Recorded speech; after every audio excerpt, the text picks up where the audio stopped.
Sobre todo nombre, en el nombre de Jesús, te damos gracias, Señor, te damos gracias por esta oportunidad, Señor, de venir a ti. Señor, pedimos que tu precioso y santo Espíritu nos ayude, Señor, que toques nuestros corazones, toques nuestras vidas. Señor, aquel que está en necesidad, Señor, que tú hables a su vida, Señor, que tú traigas también sanidad, traigas libertad. Señor, que extiendas tu mano y que mientras hablamos tu palabra, Señor, tú haces sanidades en medio de tu pueblo. Lo pedimos en el nombre que es sobre todo nombre, en el maravilloso nombre de Jesús. Amén. Tomen asiento, sean bienvenidos. Vamos a continuar nuestra serie Iglesia Gloriosa y hoy vamos a hablar sobre la unidad de la iglesia o simplemente la unidad. Dios nos llama a vivir y caminar en unidad. Acompáñame en las Escrituras, Efesios capítulo 4. Efesios 4,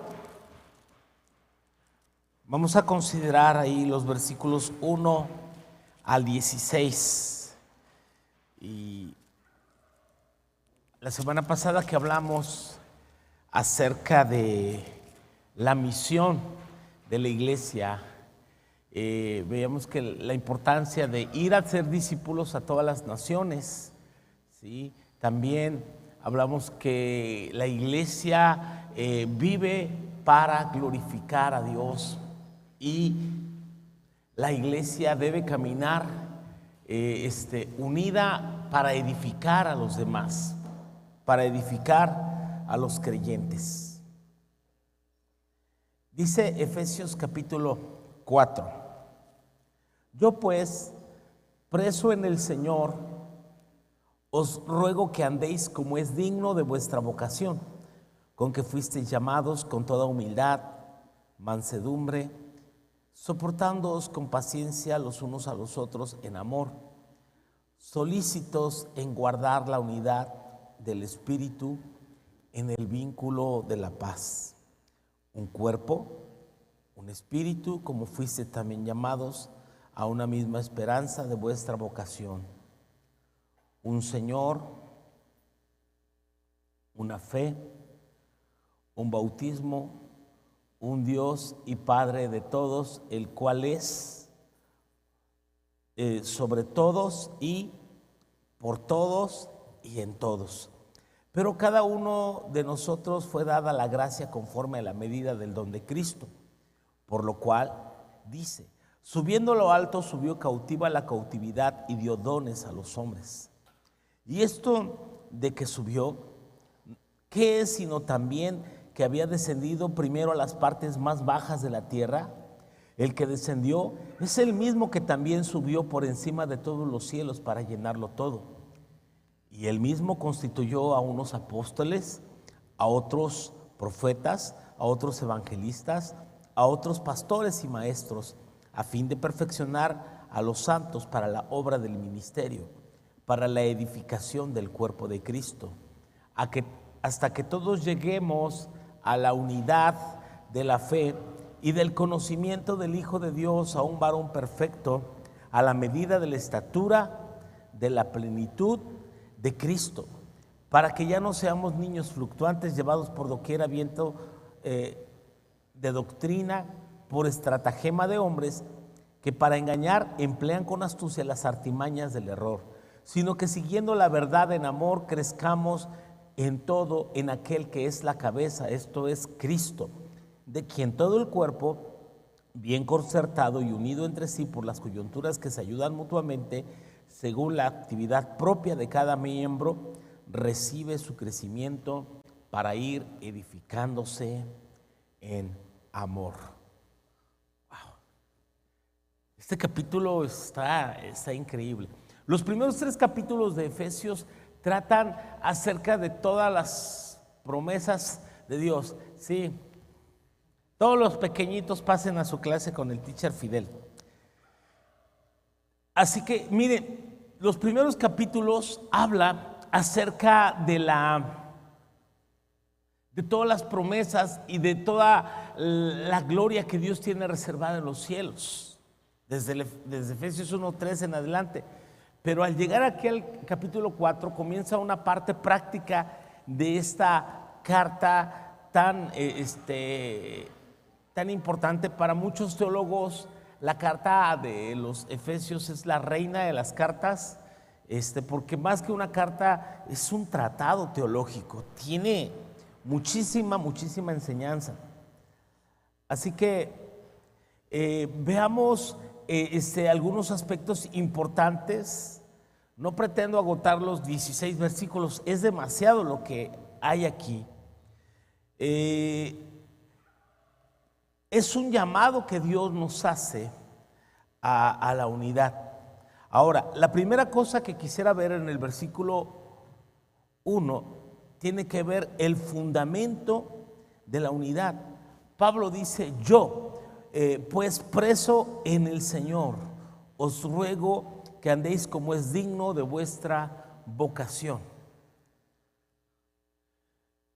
Si Pablo pasó 3 capítulos diciendo con detalles lo glorioso y todo aquello glorioso que Dios hizo para nosotros libremente por gracia, nos bendijo en lugares celestiales, nos hizo aceptos en el amado, nos creó para su gloria y además nos hizo salvos por gracia. Y todo lo que tú puedes leer en los primeros capítulos, dice: ay, pastor, no lo he leído. Oye, son 3 capítulos, ahí te los lees de tarea. Ahora, al llegar aquí, por todo lo que Pablo ha dicho, y él dice: ahora estoy preso. Esto nos dice también que Efesios es una carta que se escribe desde la prisión en Roma. Entonces, el argumento, ahora él hace un llamado para que vivamos correctamente, para explicar lo que Dios hizo por nosotros. Primero, que andéis como es digno de vuestra vocación. O sea, andar, el término andar en la Biblia se refiere al estilo de vida, a la manera en que vivimos. Decía el gran reformador Martín Lutero que esto se refiere a andar con dignidad. Él aconsejaba a los hombres que cuando Satanás viniera a tentarles, él decía que respondiera simplemente con estas palabras. Se los voy a decir en latín. Él decía: Christianus sumus. Christianus sumus. Ya usted lo entiende en español. Dice: ay, ya sé latín, pastor. Sí. O sea, que cuando Satanás viniese con sus tentaciones para incitarte a pecar y ofender a Dios, tú le contestas: soy cristiano. No tengo tiempo. ¿Por qué? Porque soy cristiano. Ahora, Satanás se presenta de muchas maneras. Se presenta, ¿verdad?, provocándote con burlas, con ofensas en la escuela o en la casa, en la calle, y con malos pensamientos, con incitaciones a hacer cosas indebidas, a hacer cosas malas. Si te dicen, por ejemplo, tus amigos, tus compañeros en la escuela: hey, vámonos, no hay que ir a clases, vámonos de pinta, vámonos a tomar, vámonos con amigos, vámonos a hacer esto. Y tú dices: no, ¿por qué? Porque soy cristiano. Amiguita, escucha bien, nomás tú respondes: soy cristiano. O sea, y eso es suficiente, porque el ser verdaderamente cristiano, hijo de Dios, nos debe ayudar y nos debe entonces hacer reflexionar que somos, quienes somos en Dios. Somos nacidos de nuevo, somos hijos de Dios, y no podemos rebajarnos, no podemos degradar nuestra vida. Habla de dignidad, para que andéis digno de la vocación con que fuisteis llamados. O sea, una vocación que incluye, o sea, una idea clara, que no andamos, cuando no andamos como es digno de Dios, lo que Dios ama, entonces no estamos glorificándole a Él. ¿Sabes? Todo esto nos debe motivar la gratitud, no un deseo de obtener un mérito, sino simplemente porque estamos agradecidos por todo lo que Dios hizo por nosotros. Si nos bendijo en lugares celestiales, si nos salvó por gracia, si nos hizo aceptos en el amado, nosotros que vivíamos, que estábamos muertos, capítulo 2, en nuestros delitos y pecados, sin esperanza y sin Dios en el mundo, ajenos del pacto y de la promesa, todo eso que íbamos directito, así era de cuernitos al infierno. Ahora somos hijos de Dios, ahora somos salvos, ahora estamos sentados en lugares celestiales con Cristo, y por eso nos llama la Escritura a vivir como es digno de la vocación con que fuisteis llamados. ¿Cuántos dicen amén?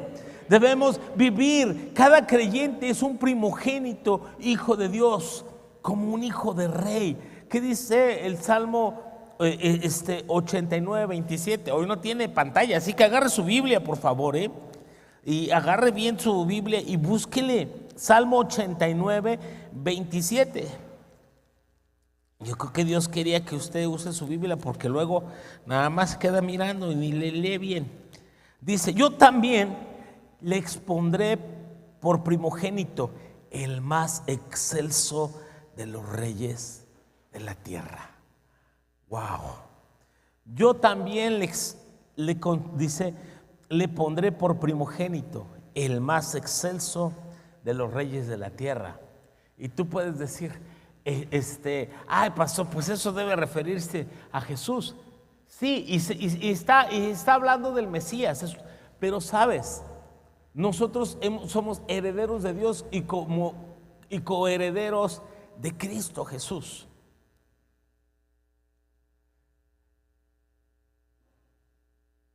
Recientemente todos fuimos testigos de la muerte de la reina Isabel de Inglaterra, ¿no? Y inmediatamente que murió la reina se hace una proclama, y la proclama es: viva el rey. Sí, el rey Carlos. ¿Es Carlos I o Carlos II? Tercero, ya no sé. Bueno, no soy muy inglés, como se dará cuenta, ¿verdad? Pero lo cierto es que de inmediato, o sea, se hace una proclama: viva el rey. Sí, o Dios salve al rey, como dice también ese lema, ¿no? Dios salve a la reina por muchos años, o sea, 70 años de reinado, y ahora se dice: Dios salve al rey. Dios salve al rey. Sí, y sus descendientes son plebeyos. No, sus hijos, los hijos de Diana, hay uno de ellos que es también el primero en sucesión, el príncipe William. Entonces, ellos no son plebeyos, ellos son de linaje real. Y cuando la Biblia habla de Jesús como linaje real, escucha bien, también habla de un linaje real para ti, para mí. En Apocalipsis 5 dice que Dios nos ha hecho reyes y sacerdotes, y reinaremos sobre la tierra. Entonces, alguien con linaje real, alguien con un legado como el que Dios le ha dado a la iglesia, merece vivir como un cualquier pecador, mendigando las obras espirituales, no viviendo, más bien no debería sentarse a la mesa y disfrutar de los banquetes espirituales que Dios tiene para cada uno de nosotros, de todo su favor, de toda su gracia, de todas sus bendiciones que ya enumeró en los primeros capítulos. Por eso debemos andar dignamente. Ahora, el carácter de la humildad, en los versículos 2 y 3 nos dice ahí que con toda humildad y mansedumbre, con toda humildad y mansedumbre, soportándoos unos a otros con paciencia, en amor, solícitos en guardar la unidad del Espíritu, que es el vínculo de la paz. Algo que es muy, muy común en algunas familias son los pleitos, son las divisiones. Lo que no debe ser normal en la iglesia, lo que no debe ser normal en la familia de Dios es eso. Ahora, para caminar en unidad necesitamos entonces caminar nosotros en humildad. ¿Qué es humildad? Es estimar a los demás como superiores a nosotros mismos. No quiere decir que tengas baja autoestima, no, pero debes darle honor a todas las personas, tratarlos con respeto, darles, o sea, imagínate, darles el paso, decir, hola hermano, bienvenido, siéntate, toma asiento, ven. Y alguien toca tu casa y dice, ¿qué quieres? No, decir, hola, qué bueno que estás, pasa. Y seas atento, seas servicial, muestres el amor de Cristo en tu corazón, en tu vida, tengas la humildad, ¿sabes? De hecho, cuando se habla de la humildad de Cristo, e incluso cuando en Filipenses 2 se dice que Él se humilló hasta la forma más vil. Siendo Dios, se hizo hombre. Mira nada más. Siendo Dios, se hizo hombre. Y estando en la condición de hombre, todavía se humilló más, hasta tomar la forma de un esclavo. Él, siendo el maestro, Él se ciñó una toalla y lavó los pies de sus discípulos. ¿Sabes cómo se llama eso? Humildad. Siendo el maestro y Señor, lavó los pies de sus discípulos. Entonces, la humildad debe estar caracterizada por el servicio. La humildad debe estar caracterizada en favorecer a otros. Se dice que en una ocasión va pasando un noble, lo llevaban en su carruaje, iba custodiado con guardias, con soldados, y el hombre, cuando iba pasando, miró a un hombre andrajoso a la puerta de ahí de una iglesia. El hombre mandó detener su carruaje, se bajó él mismo, se quitó su manto, y vio al hombre andrajoso que estaba allí, y él mismo, o sea, le cubrió con su manto, sí, y aún le dio dinero para comer. ¿Sabes? Eso se llama humildad. La acción de alguien que se encuentra en una posición superior en tener un acto de gracia para alguien inferior. ¿No hizo eso Jesús?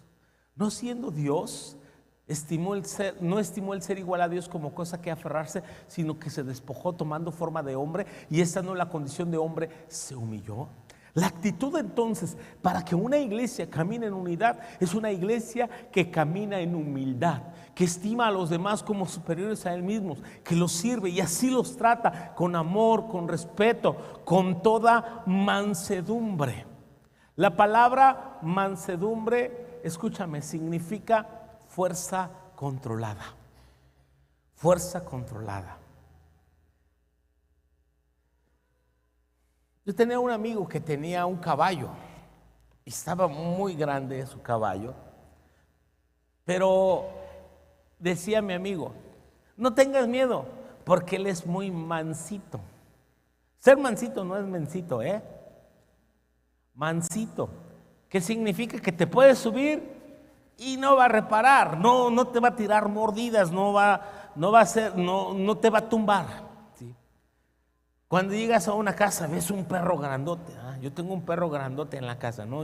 Y todos saben que llegas y el perro, ¿sabes qué es lo que más le gusta? No morder, le gusta que lo acaricien. Y tiene un rabito así cortito y mueve su colita. Y no importa quién llegue, aunque nunca lo haya visto, él, ¿sabes qué quiere? Saludar y que lo abracen. ¿Cómo decimos nosotros? Es mansito. Bien que podría servir en un comité de bienvenida, mi perro. Te reciben con una alegría y les encantan las visitas a mis perros. ¿Sabes? Con toda humildad y mansedumbre. Nota cómo combina esos dos aspectos. Acciones que te hacen bajar de tu pedestal. Y eso, ¿sabes? Sirve muchísimo para quebrantar el orgullo, para quebrantar a veces esos complejos que traemos. Sí. Ahora incluye el soportarnos con paciencia. Y vea que todo eso son fruto del Espíritu Santo. Cuando una persona ha tenido un encuentro con Dios y deja que el Espíritu Santo moldee su vida, señoree su vida, van a ocurrir cambios. Entonces, y como en toda familia puede haber roces, puede haber momentos en que tú pudieras decir, ay no, es que el hermano no me dio el paso, no, es que yo iba a sentarme ahí y me ganaron, o yo me quería sentar allá y vino la hermana de la entrada y me dijo, no hermana, pásele adelante, a mí no me gusta estar adelante, o me dijeron que mi niño hacía ruido. A veces cosas tan simples, a lo mejor si no te lo dijeron de la mejor manera, que te lo deben decir, pero ¿qué debemos hacer nosotros?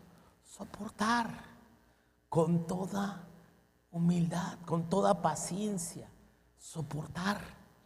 Solo ese término lo debemos aplicar en la familia. A veces alguien en la casa no está de mejor humor y tú haces, bueno, está bien. No, es que así no quiero los huevos, dice el esposo, los quiero más cocidos. Y luego ya los llevas, le das otra volteada. Aquí están, amor. ¿Y la salsa? No, ahorita la hago. Nunca, no te digo. Y ahí tú dices, está bien.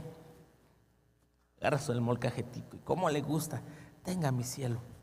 Ahí te dices, ay, pues así seré mensa que me voy a estar dejando. No, mira, la Biblia dice, soportándoos con toda humildad. Y viceversa, esposo, tú también. Hijos con padres, padres con hijos, soportándonos. Y esos términos aplicarlos a la iglesia. ¿Sabes por qué la gente se aparta? ¿Sabes por qué la gente se desvincula con la iglesia? Porque el trabajo produce roces, produce a veces desacuerdos. ¿Sí? Pregunten a los chicos, pregunten al equipo, ¿a poco no hay desacuerdos? Pero ¿sabes qué? Entonces, ok, sí hubo un desacuerdo, pero hablamos, nos ponemos de acuerdo y seguimos adelante. No por eso cada quien agarra sus cosas. Si no somos niños para agarrar nuestras canicas y ya me voy, ya no juego y agarro mis canicas. Tengo un hermano menor que no me gustaba jugar con él. ¿Sabes por qué no me gustaba jugar con él? Porque siempre salía llorando. Y siempre le iba a decir a mi papá, y como es menor, ¿a quién le daban la razón? Pues al chiquito. Y ahí iba de chillón y de mimado y siempre, por su culpa, me pegaban a mí. Por chillón. ¿Por qué? Porque no se aguantaba. Jugábamos a un juego de canicas, no sé si aquí lo jugaban, era una especie de rombo, nosotros le decíamos el cocol. Y dibujabas así un rombo en el piso, ya sea con gis o en la tierra, y ponías tus canicas. Y pues, o rueda, y se trataba de sacar las canicas, y las que sacabas, pues eran para ti. Pero si quedabas dentro, pues ya perdías, ¿no? O quedabas cerca, medíamos, si quedabas así a una cuarta cerca de esa. ¿Alguien jugó ese juego? ¿Sí me entienden, hermanos? O nomás yo soy el viejito que jugaba canicas. Y sabes, en eso, pues ya perdías. Y cuando él perdía, se daba unas enojadas. ¿Sí?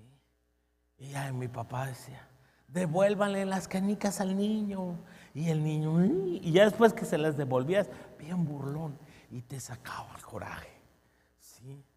Pero sabes, debemos nosotros dejar de ser niños. Porque esto no es un juego. Esta es la familia de Dios. Esta es la empresa más grande y más importante que Dios inició. Para eso murió Jesús, por su iglesia, para presentarse para sí una iglesia gloriosa, gloriosa. Entonces, soportarnos con paciencia. Necesitamos esto, ¿verdad? Para que los males que son inevitables que ocurran entre las personas de la familia de Dios no obren en contra del propósito de Dios, de unir todas las cosas. Un erudito definió paciencia como el espíritu que tiene el poder de tomar venganza, pero nunca lo hace. Es característico de un corazón compasivo y generoso. También nos invita a guardar la unidad del espíritu en el vínculo de la paz, solícitos en guardar la unidad del espíritu en el vínculo de la paz. Entonces, esa actitud humilde y compasiva el uno con el otro es el don de la unidad del espíritu. Y debemos nosotros esforzarnos por mantener la unidad. Es como cuando sabes, ya me casé, tengo un esposo, una esposa, tú ya te casaste y tú dices, no porque se le quemaron los frijoles, me voy a ir a dormir con mi mamá. Sí. No porque tuvimos un desacuerdo, ya cada quien agarra sus cosas y se va. No, chiquito, aquí hay un pacto, aquí hay una promesa y aquí los dos vamos a trabajar y vamos a esmerarnos para que esta unidad permanezca en nuestro matrimonio, y vamos a hacer todo lo posible para que las cosas salgan bien. Sí, debemos ser esforzados, sí, en mantener esa unidad. Nunca Dios manda a los creyentes a crear la unidad. La unidad ya ha sido dada. Más bien nos manda a mantener la unidad. Así como nunca ves a la Trinidad estar en desacuerdo, o sea, al Padre, al Hijo o al Espíritu Santo, ¿sí? Así la iglesia debe esforzarse por mantener esa unidad que ha sido creada por el Espíritu Santo. Mira, los creyentes no podemos crear la unidad. La unidad la crea el Espíritu. Pero qué impresionante es que aunque nosotros no podemos crear la unidad, sí la podemos atacar y atentar contra la unidad. Atentar contra la unidad puede ser en un sentido de tener propósitos distintos, obviamente también doctrinas distintas, sentimientos que van muy diferentes y todo eso. Entonces, cuando hablamos del Espíritu, sí, por supuesto que habla del Espíritu Santo, aquello que el Espíritu Santo produce en nosotros. Por eso es que el centro de todo para mantener esa unidad es tener una vida conectada al Espíritu Santo. Podemos nosotros leer diferentes versiones, podemos nosotros venir de diferentes estratos sociales, tener diferentes idiomas, así como el hermano José y su esposa, del idioma que hablan ellos, el idioma de su corazón es tan distinto al que algunos por acá en nuestra región también, y el español que nosotros hablamos, o los hermanos Tusabi o Mepa o Náhuatl, o sea, cada uno de nosotros por distintas culturas, familias y todo eso, pero si a todos el Espíritu Santo nos guía, sin duda va a haber una unidad. El problema es cuando nosotros atentamos contra esa unidad. Mira, les voy a poner un ejemplo. En el libro de Números hay una historia que a los hijos de Aarón, el sumo sacerdote, estos ofrecieron fuego extraño delante de Dios. Y que ellos ofrecieron un fuego extraño, dicen, y que fuego salió de la presencia de Dios y mató en un día a los 2 hijos de Aarón. Ahora, ¿qué significa eso que ofrecieron fuego extraño? Es que ellos quisieron hacer las cosas por su cuenta. Si bien ellos eran sacerdotes, su padre era el sumo sacerdote. Y ellos pasaron por alto la autoridad que Dios había puesto por Dios y la manera en que debían hacerse las cosas. Y eso trajo muerte a sus vidas.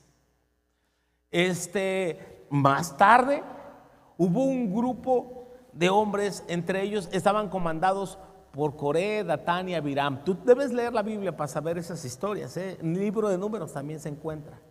Y sabes, estos hombres se reunían, eran de la tribu de Leví. Estos ya no son sacerdotes, son levitas, pero todos los sacerdotes vienen de la misma tribu, la tribu de Leví. Y había así como que hicieron una protesta, tomaron allí el ayuntamiento casi. Y estos venían a protestar y a decirle a Aarón y a Moisés que ellos también eran levitas, que porque nada más la familia de Aarón debían ofrecer el incienso, que porque ellos no. Entonces les explicaron: miren, hermanos, ustedes también son levitas, ustedes nos van a ayudar con las cosas santas, pero Dios nos designó a la familia de Aarón. No fuimos nosotros, fue Dios. No, que nosotros también queremos. Entonces dijeron: bueno, pues cada quien agarre su incensario y que Dios decida. Y que esos hombres agarraron su incensario en una especie de bote y quemando ese incienso aromático. Y mientras ellos estaban quemando, empezó una mortandad entre todos ellos. ¿Sabes? Miles de personas murieron en un solo día por atentar contra la unidad que Dios estaba dando, por querer hacer las cosas a su manera. Porque al final la iglesia no es un sindicato, la iglesia no es un parlamento, la iglesia es el cuerpo de Cristo, donde Él es el Señor y Él ha designado la manera en que deben hacerse las cosas. Por ejemplo, mira, hubo un hombre ya en Hechos capítulo 5, ya en el Nuevo Testamento, hubo un hombre llamado Bernabé.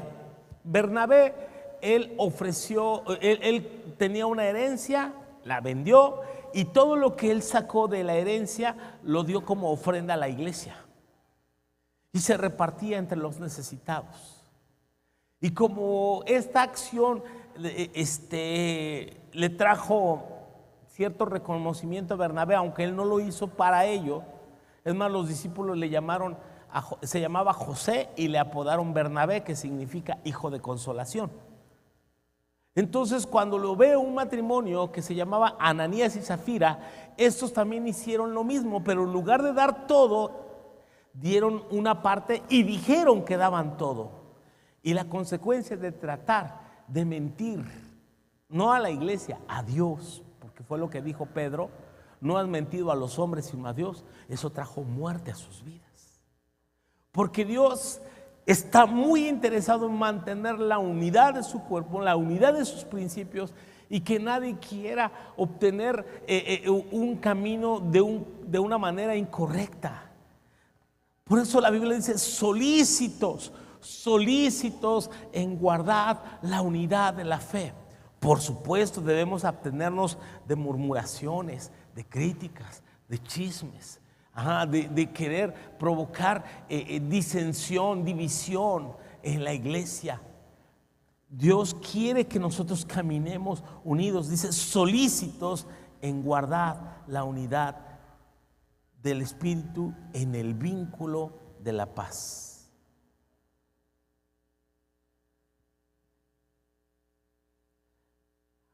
Esta unidad no tiene que ver con la unidad de querer centralizar todo con principios eclesiásticos, no, ni organizacionales, ni siquiera estructurales.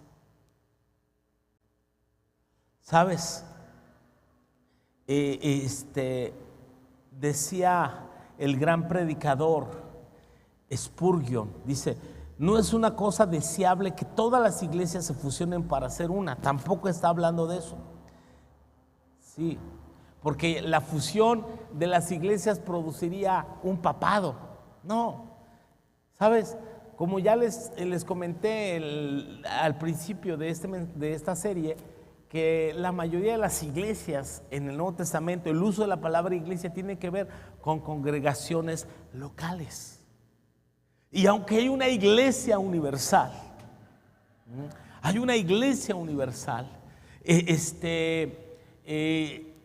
el uso tiene que ver con grupos locales, iglesias reunidas en una ciudad o en una casa.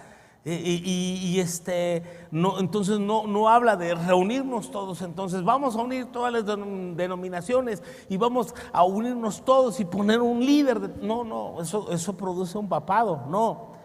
Ya que la historia nos enseña que esos grandes cuerpos eclesiásticos crecen de una manera más y más y siguiendo hacia la corrupción que va siguiendo su curso como grandes corporaciones. Y a veces hasta con tiranía y con abuso. Pero sabes, Dios quiere que la iglesia se llene de compañerismo, así como ya lo ha dicho, creyentes y judíos y gentiles unidos en un mismo cuerpo, como lo dijo Pablo, así sin importar nuestra posición económica, social o cultural, somos uno en el Señor de tal manera que Dios busca que todos nos involucremos hasta que todos lleguemos a la unidad de la fe. Dicen que un pastor habló con una familia que les dijo que eran pocos involucrados en la iglesia y les dijo: hermanos, ¿por qué no se comprometen como miembros de la iglesia? Y ellos respondieron: bueno, lo que pasa es que nosotros ya somos miembros, pero de la iglesia invisible. ¿Cómo? Sí, de la iglesia que está en todo el mundo, nosotros somos miembros. Por eso no nos hacemos miembros de estas ni de ninguna, porque ya somos miembros de una. Y esto más bien era una manera para justificar sus ausencias, su falta de compromiso, su falta de integración. Cuando somos uno, y la unidad tiene que ver con unidad de objetivos, con unidad de propósitos, con unidad en el trabajo, con unidad en apoyo en todos los sentidos, a las reuniones de oración, a las reuniones en casa, a las actividades que realizamos, en aquellas cosas que podemos trabajar juntos, invitando, evangelizando, hablando de Cristo a otros y siendo todo un equipo. ¿Sí? Los versículos 4 al 6 nos dicen que es una descripción clara de la iglesia. Es un cuerpo, un espíritu con que fuisteis llamados a una misma esperanza de vuestra vocación, un Señor, una fe, un bautismo, un Dios y Padre de todos, el cual es sobre todos, dice, y por todos y en todos. Eso es la iglesia. Un Señor, note, un cuerpo y un espíritu. Tenemos unidad debido a lo que compartimos en común, que compartimos el cuerpo. Hay figuras, hay metáforas que la iglesia es, como cuerpo, y nosotros somos miembros los unos de los otros. Y así como en el cuerpo nosotros necesitamos de nuestras extremidades, de nuestras manos, nuestros dedos, de nuestros pies, de la cabeza, del cuello y de los órganos internos, y cada uno de los miembros de nuestro cuerpo es importante. Es importante. Nunca digas: ay, no, pues yo no cuento en la iglesia, no, yo soy X. No, somos llamados a ser miembros del cuerpo de Cristo. Y más adelante describe también como dones, que son habilidades dadas por Dios para la edificación de la misma iglesia. Entonces, cuando tú te niegas a ser parte de la iglesia y fusionarte con el cuerpo, entonces estás privando a otros de lo que ha sido llamado a hacer. Para empezar, nadie puede sobrevivir solo.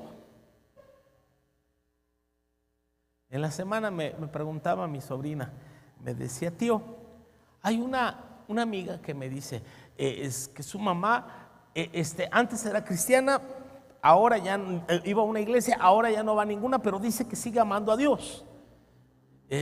Cuesta trabajo entender eso, porque hay mucha gente así, dice, yo amo a Dios, pero no quiero nada con los cristianos. O sea, estás en desunión. ¿Por qué? O sea, los cristianos somos perfectos. No, no hemos dicho que somos perfectos.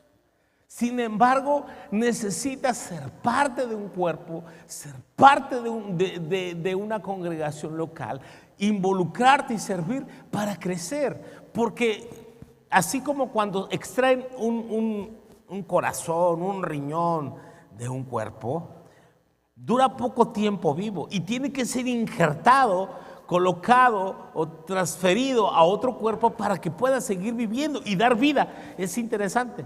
O sea, sacan un corazón, ¿no? Y ahí lo llevan ahí en una hielera. Yo he visto ahí los reportajes y va el helicóptero y hasta que llega y ahí va el corazón. Y luego ya cuando se lo ponen a la persona, mira, el corazón puede dar vida, pero también el corazón recibirá vida. Porque si no es transferido o ¿cómo se dice, hermano Luis? Si no es el corazón transferido, trasplantado, esa es la palabra. Si no es trasplantado en el momento oportuno, dentro del tiempo propicio, ¿qué va a pasar? Se morirá el corazón, sí, pero también se morirá el paciente. Entonces, ambos, o sea, mira, escucha, la unidad es tan importante porque eso hace que tengamos vida, pero también demos vida a otros. ¿Sí me entiende? Ya seas corazón, ya seas hígado, ya seas riñón, o ya seas la piedra del riñón, no. Pero lo que sea, o sea, la piedra no es parte del cuerpo, ¿no?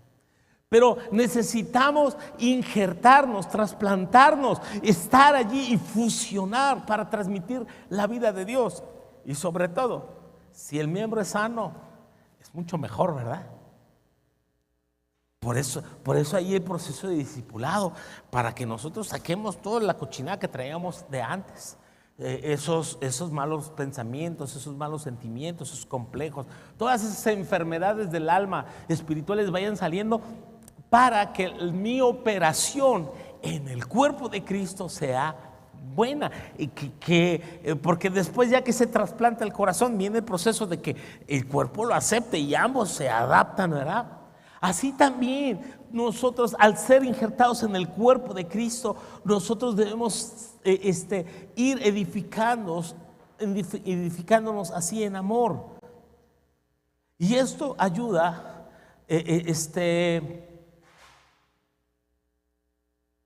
que tenemos la unidad debido a que compartimos en común. En Cristo compartimos un cuerpo, en Cristo compartimos un espíritu. Y aquí la palabra espíritu es con mayúscula y se refiere al Espíritu Santo.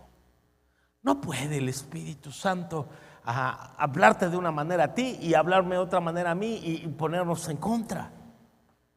Una misma esperanza.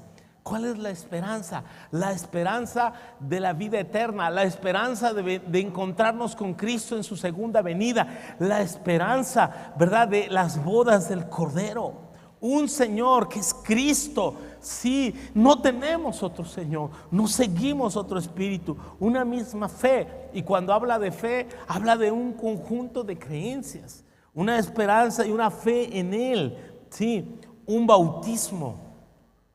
Cuando la Biblia habla de un bautismo, no está hablando del bautismo de los judíos o el bautismo de Juan o el bautismo de los cristianos. Es un bautismo.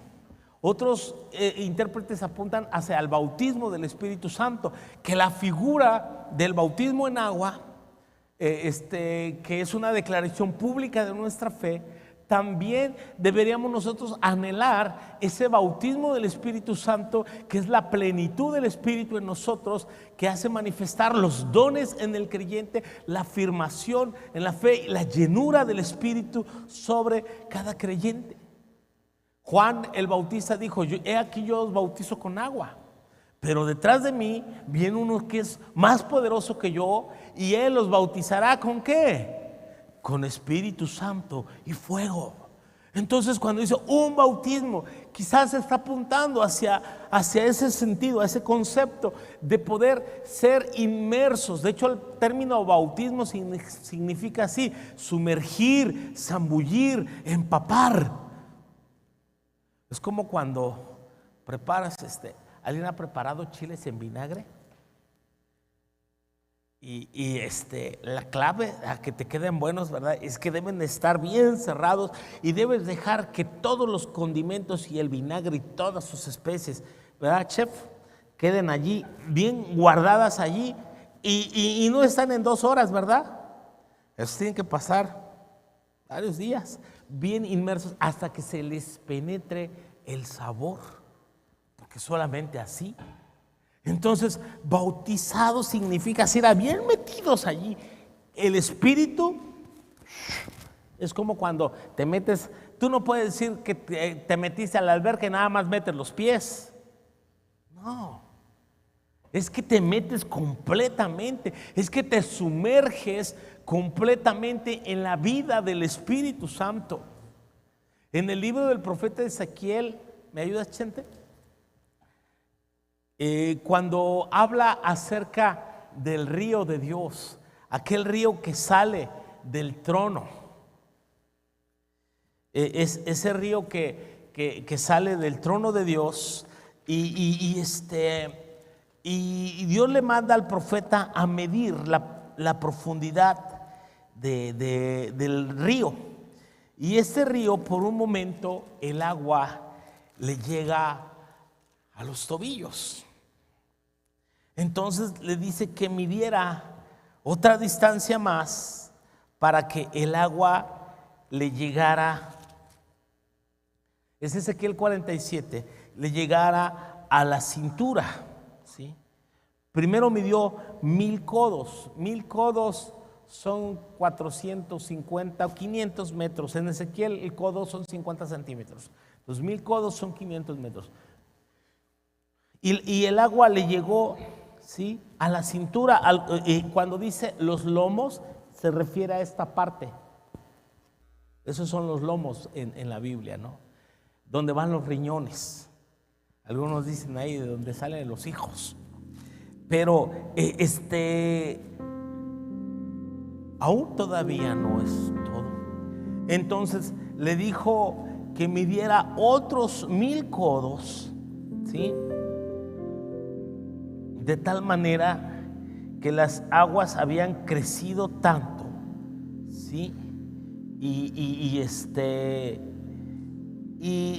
ya no podía entrar, dice Ezequiel 47:5, y era un río que yo no podía pasar porque las aguas habían crecido, de manera que el río no se podía pasar sino a nado. Entonces, ese bautismo del Espíritu debe ser tan profundo que tú debes sumergirte completamente en el río del Espíritu, en las aguas del Espíritu, y que solamente puedas ir a nado. Y sabes, a mí me gusta nadar, y el secreto de aprender a nadar, incluso sabes, aprender a flotar. Lección número 1 para aprender a nadar: nadar de a muertito. ¿Y qué es? Nada más te sueltas, te abandonas en el agua. Eso es todo. Eso es lo más fácil del mundo, pero a veces lo más complicado para muchos. Te sueltas. Entonces, dejar que el Espíritu tome la plenitud, el control de tu vida y de mi vida, ¿sí? Y que dejes que el río pueda invadir todo tu ser. Un cuerpo, un espíritu, ¿sí?, un bautismo. Es eso, una plenitud. Por eso en repetidas ocasiones, de hecho es Efesios 3, creo que es 19, 3, 18, 19, cuando dice no os embriaguéis con vino, en lo cual hay disolución, antes sed llenos, ¿sí?, llenos del Espíritu Santo. ¿Sí? Es un mandato de Dios. Es un mandato, de hecho el término ser llenos del Espíritu no es una opción, ¿sí?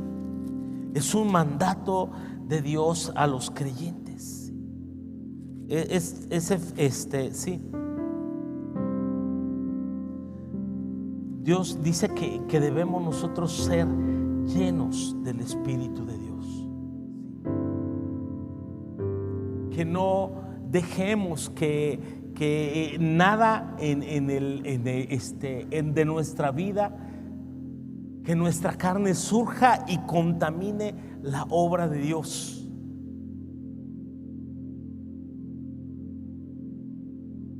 Y por último, pero eso ya lo voy a dejar pendiente, la manera en que Dios obra esa unidad en la iglesia es permitiendo los dones espirituales en el liderazgo de la iglesia.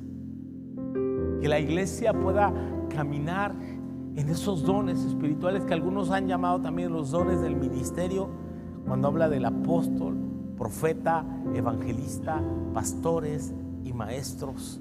Y todos ellos están para la edificación del cuerpo de Cristo, para que todos crezcamos hasta alcanzar la unidad de la fe, para ya no ser niños espirituales. Vea,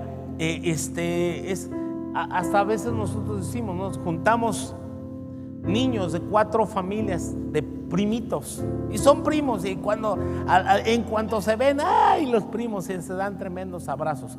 Pero debes dejar pasar unos 10, 15 o 20 minutos cuando empezó el peleadero de primitos. Pero ¿sabes por qué? Y decimos, es normal. Pues sí, es normal. ¿Por qué? Porque son niños. Pero Dios no quiere que tú y yo sigamos siendo niños, sino que crezcamos hasta alcanzar la estatura, la plenitud de Cristo, para caminar en unidad y no ser arrastrados. Vea qué importante es mantener la unidad de la doctrina, del conocimiento del Hijo de Dios, para no ser arrastrados por doctrinas de error, para no ser arrastrados por filosofías huecas sin fundamento en la palabra de Dios. Así que el llamado es a mantenernos unidos, es injertarnos en el cuerpo, es bautizarnos en el cuerpo, en el Espíritu, y es dejar que el Espíritu de Dios tome control de nuestras vidas y entender que fuimos llamados a ser bendición, que la iglesia es llamada a bendecirte a ti, pero tú eres llamado a bendecir a otros con tu funcionalidad como miembro, como parte de este cuerpo. Hermano, no nos prives de la bendición de ser parte de ese objetivo, de ese sueño de Dios. Somos un equipo, todos somos importantes. Todos somos importantes. O sea, si lo ponemos en la figura, por ejemplo, de un equipo de deportes como de fútbol, ¿no? Son importantes, o sea, los que están en la cancha como los que están en la banca. ¿Por qué? Porque los que están en la banca están esperando el momento para reemplazar a otro. Si nos lastiman a alguien, él entra. Si alguien no llegó, pues entras y sabes, además el cuerpo técnico, el equipo de preparación, los aguadores y toda la gente, el médico, los camilleros y todos los que están listos para auxiliar, o sea, todos son importantes. No solo el entrenador, son todos son importantes en un equipo. Y como alguien dijo, si ganamos, pues ganamos todos. Pues si perdemos todos. ¿Sí? A veces ni jugamos ni somos parte de ningún equipo, pero le vamos a algún equipo y dices, híjole, perdimos otra vez. Yo nunca he jugado profesionalmente, ¿verdad? Y le ganan a mi equipo, le ganan a la selección y híjole, perdimos. Ay, ganamos, híjole, otra vez. Pero, ¿sabes? Más en la iglesia, más la iglesia debe interesarte, porque somos la familia de Dios, somos el cuerpo de Cristo, somos la novia de Cristo. Por eso debemos caminar unidos. Puede ser que tú digas, no, pues yo no estoy peleado con nadie. No necesitamos estar peleados. Simplemente cuando nos mantenemos fuera, eso ya nos hace atentar contra la unidad. Si no sumamos nuestros dones, nuestras capacidades, nuestro tiempo, nuestra vida, nuestros talentos, debemos hacer que la iglesia avance para alcanzar los sueños de Dios. Pregunto, ¿cuánto estás esforzándote para que esos sueños de Dios se cumplan? Tu vida es importante en este propósito de Dios. No dejes que un espíritu de indiferencia, de división entre. ¿Sabes? Yo quiero terminar en el libro de, precisamente hablando a los Efesios. Qué increíble. Hechos capítulo 20. En Hechos 20, Pablo se está despidiendo de los ancianos de Éfeso en un lugar llamado Mileto, que eran las costas allí. Pablo se está despidiendo. Fíjate, Hechos 20, 17. Enviando pues desde Mileto a Éfeso, hizo llamar a los ancianos de la iglesia. Y justo estamos estudiando Efesios, ¿no? Y mira cómo dice Pablo: vosotros sabéis cómo me he comportado entre vosotros todo el tiempo, desde el primer día que entré en Asia, sirviendo al Señor con toda humildad y con muchas lágrimas y pruebas que me han venido por las asechanzas de los judíos. Y como que nada que fuese útil, he rehuido anunciaros y enseñaros públicamente y por las casas, testificando a judíos y a gentiles acerca del arrepentimiento para con Dios y la fe en nuestro Señor Jesucristo, etcétera, etcétera. Ahora, versículo 26. Por tanto, yo os protesto en el día de hoy que estoy limpio de la sangre de todos, porque no he rehuido anunciaros todo consejo de Dios. Por tanto, mirad por vosotros mismos. Vea, mirad por vosotros mismos. Pero no se queda ahí. Y por todo el rebaño, la iglesia, en que el Espíritu Santo os ha puesto por obispos. Nota, no está hablando a toda la iglesia, aquí ya le está hablando a los líderes de la iglesia. Un obispo es un sobrevedor, es un anciano que lidera la iglesia o un grupo de iglesias para apacentar la iglesia del Señor. La iglesia que es del Señor, y Él la ganó por su propia sangre. Él la ganó por su propia sangre. Escucha bien, ¿por qué vale tanto la iglesia? Porque vale la sangre de Cristo, la vida del Hijo de Dios. No podemos nosotros menospreciar la iglesia, porque la iglesia valemos la sangre de Cristo. Y Pablo les está amonestando. Pablo ya no los va a volver a ver. Es la última vez que va a ver a estos creyentes. Pablo se está despidiendo, y es una despedida de veras, ya no va a volver a verlos. Hasta lloraron y lo abrazaron, etcétera. Pero mira las advertencias que les da. Y les dijo: para apacentar la iglesia del Señor, la cual ganó por su propia sangre, porque yo sé que después de mi partida entrarán en medio de vosotros lobos rapaces, que no perdonarán al rebaño. Y de vosotros mismos se levantarán hombres que hablen cosas perversas para arrastrar tras sí discípulos. Si el llamado es guardar la unidad del Espíritu, la advertencia es mantenernos alertas, porque dice de vosotros mismos. O sea, mira, lo más peligroso de la división en una iglesia es cuando esta surge desde adentro. No son enemigos que vienen de fuera a meterse, no, son gente que surge de la iglesia, y de la propia iglesia se levantan como lobos rapaces. Se quitan la máscara y en realidad que traían de ovejas y ahora son lobos, y estos no perdonarán al rebaño. El otro día yo estaba viendo una ilustración. Es una caricatura, es algo animado, donde un perro ovejero, era un lobo que estaba buscando trabajo, y como no le daban, consiguió en unas oficinas, y en esas oficinas había puras ovejas y era un lobo. Pero dijeron, no hay problema con que le demos de comer siempre, y había un montón de latas de comida de perro, y eso le gustó al lobo y siempre comía, y ya convivía, y pasaron semanas y meses y se hizo un lobo de confianza en la oficina. Pero ¿qué crees? Que un día no había más latas y empezó a ver a sus compañeras. Dijo, pues si comida, pues aquí hay, ¿sí? Y se mete a un elevador y es una matazón de ovejas, ¿no? El problema fue que desde un principio sabían que estaban metiendo a un lobo allí a la oficina, y ese lobo siempre siguió siendo lobo. Y llegó el momento en que arrasó contra aquel cuerpo de ovejitas. ¿Sabes? Dios nos llama a mantener esa unidad. Y ¿por qué el exhorto de Pablo? Mirad por vosotros mismos, en que el Espíritu Santo les puso por obispos. Y dice, yo sé que después de mi partida entrarán lobos rapaces, y de vosotros mismos que no perdonarán al rebaño.